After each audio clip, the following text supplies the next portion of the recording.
Liabilities दिख जाए तो उसको क्रेडिट कर दो आप इस जनरल में फॉर्मेट में। देखो कैसे करेंगे हम लोग, डेट नहीं कि मैंने तो सीरियल नंबर पर डाल देते हैं 1। यहाँ पे हमने बेसिकली इस क्वेश्चन को पढ़ा तो पढ़ने के बाद हमें यही समझ में आ रहा है कि एसेट्स और लायबिलिटीज दे रखी है, एसेट्स को हमें डेबिट कर देना है। तो देखो क्या लिखा है, कैश इन हैंड। यहाँ पे कैश इन हैंड क्या है, एसेट से डेबिट कर दो, cash in hand account debited. ठीक, अमाउंट इसका कितना है 6000, यहाँ पे मैंने लिख दिया 6000 रुपीज। आफ्टर दिन क्या लिखा है, कैश एट बैंक, ये भी हमारे पास एसेट्स ही है, cash at bank account debited. इसका अमाउंट कितना दे रखा है 25,600 रुपीज। फिर दे रखा है स्टॉक, स्टॉक भी हमारा क्या है एसेट्स है ना, तो स्टॉक अकाउंट डेबिटेड। स्टॉक का अमाउंट कितना दे रखा है ₹9,000 का। आफ्टर देन दे रखा है मशीनरी, क्या दे रखा है आपके पास मशीनरी, मशीनरी अकाउंट डेबिटेड। ये भी क्या है एसेट्स, एसेट्स आपका कितना है 45,000 रुपीज का मशीनरी।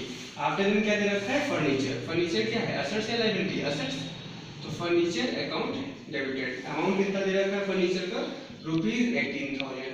ठीक, आफ्टर दिन क्या दे रखा है अब्दुल, अब्दुल का अमाउंट दे रखा है 20,500। ये डेटर्स, डेटर्स वैसे भी एसेट्स होते हैं तो हमने यहाँ पे फिर लिख देना है क्या Abdul, Abdul, Abdul's account debited. Sir debtors मतलब डेबिट ही समझ लीजिए। हाँ, debtors are the debtor, debtors are the assets. Basically क्या होता है, debtors are the person who pay the amount to me, मतलब बेसिकली क्या है वो पैसे देते हैं फॉर्म को पेमेंट करेंगे तो वो एसेट्स होते हैं। मतलब बेसिकली एसेट्स कंसीडर होंगे, डेटर्स एक्चुअली पैसा पे करेगा और क्रेडिटर में हमें पे करना होता है। तो creditor are the liabilities, creditors are the liabilities और डेटर्स आर दी एसेट्स, ऐसा आप कंसीडर कर सकते हो। तो डेटर्स क्या है हमारे एसेट्स हैं, अब्दुल एसेट्स में आएंगे, पेमेंट हम लोग पे करेंगे कितना 20,500, यानी कि फॉर्म को अब्दुल से इतना लेना है 20,500 का।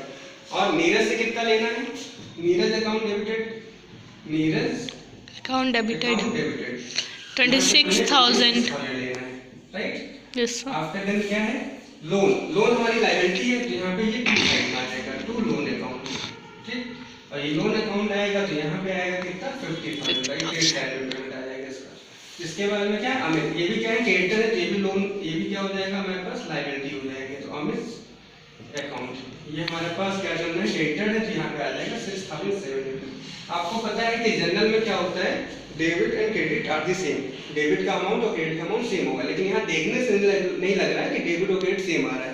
इसका मतलब कुछ मिसमैच है, और मिसमैच क्या होगा यहाँ पे बेसिकली कोई अमाउंट मिसिंग है। और कौन सी अमाउंट की लायबिलिटी साइड, अब यहाँ पे देखने से हमें क्या लग रहा है लायबिलिटी साइड का अमाउंट कम है 50,000 और 67 यानी 56 या 3700 है। इसका मतलब लायबिलिटी का अमाउंट कम है और लायबिलिटी में यदि कोई बैलेंसिंग फिगर आती है तो वो क्या होता है कैपिटल होता है। तो यहाँ पे हम बेसिकली क्या करेंगे, कैपिटल नहीं दे रखा है, यही हमारा क्या है बैलेंसिंग फिगर है, हम इसी को निकालना है यहाँ पे बैलेंसिंग फिगर है ना।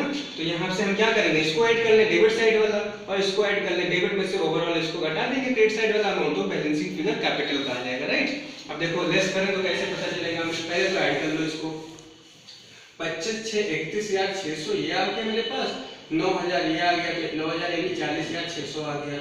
इसके बाद में 45 और 10 55 और 63 और 20 कितना 63 और 20 होता है 83,500।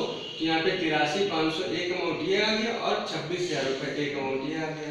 हमने इसको ऐड कर लिया 6 5 11 1 3 1 4 और 6 10 1 और 4 1 5 5 2 10 8 18 1,80,100 रुपए आ गया डेबिट साइड का amount.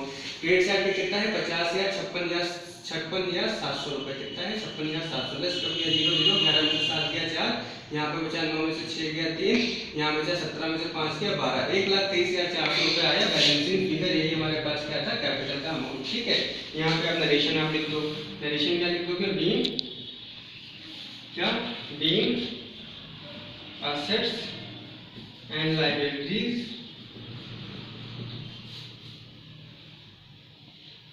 assets and liabilities are recorded। ठीक, ये कर दिया हमने और बैलेंसिंग फिगर मेरा आ गया 1,23,400। ठीक, ओके।